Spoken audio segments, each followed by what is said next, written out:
So what happens if I want to sell my business? Well, there are a lot of options. Number one, you can sell your business. There's plenty of options out there where you can just resell your franchise just like you bought it. The way that it works is different from every franchise. Some franchises say, okay, you resell your business, we're going to start the new franchisee off with his own partnership agreement. And so they have their own franchise agreement and they can start with a full contract. Some of them start on the day you left and whatever's remaining on the contract, that's what they get. But either way, it's usually a lot better than selling your own business. So if you had a startup and you went out to sell your business, chances are there's a lot of things that are very unique to that business because of the way you run it. And you've got to do chargebacks, pull things out and say, well, you know, these were for tax purposes, or we wrote this off, but you wouldn't have to write this off every year, that kind of thing. You have to go back and do a lot of explaining. And the first thing that happens when you start explaining is the price starts dropping. So when you're looking at a franchise, there's a lot of other value out there outside of just your books. So you look at the books,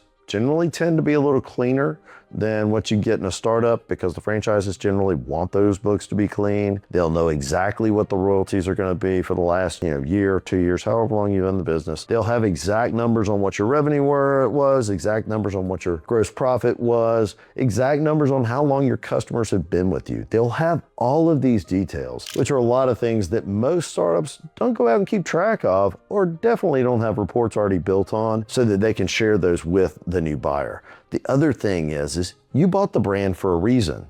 You bought it because it had value, because it had potential for growth. The same thing applies when you go to sell it. The brand has value. So a lot of times you'll hear me talk about things that have value to the franchisees and things that have value to the franchisors. Selling your business for a high multiple is absolutely good for both ends.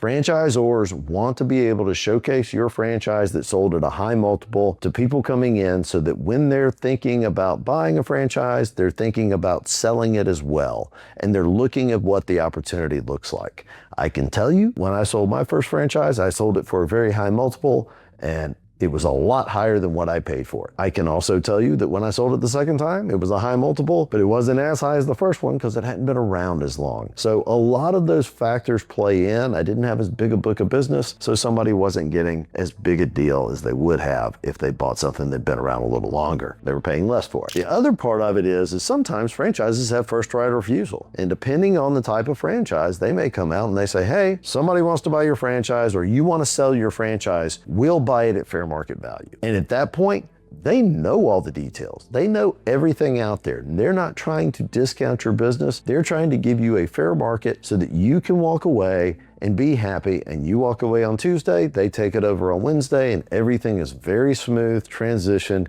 and they have a team that manages the business. So depending on the franchise you're in, you may have that option. And that is the quickest, easiest way to walk away from a business. But the key is, when you're looking at a business, when you're working with a consultant, one of the things we talk to you about is begin with the end in mind. Where are you looking to go with this business? Is it something that you want to get in, build it, sell it for a profit in 5 years, sell it for a profit in 10 years, hand it down to your grandkids? What are you looking to do, and what is your exit strategy? If you begin with the end in mind, it's very easy to get to that point in time using the right roadmap. And we match you up with franchises that are ideally looking for franchisees that are doing the same thing. So when you get somebody who wants to flip it, we want to find a franchise system that says, hey, we don't mind if our franchisees flip in 5 years as long as they're bringing in new franchisees that are going to build on what they've already built. What they don't want is they don't want to have a resale because somebody doesn't want to be there. And so they want to make sure they get the right people in the door day one. They love talking to you about exit strategy in the buying process.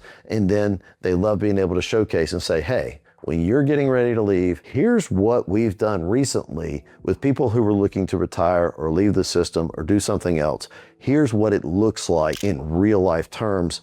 This is an expectation that you can get behind.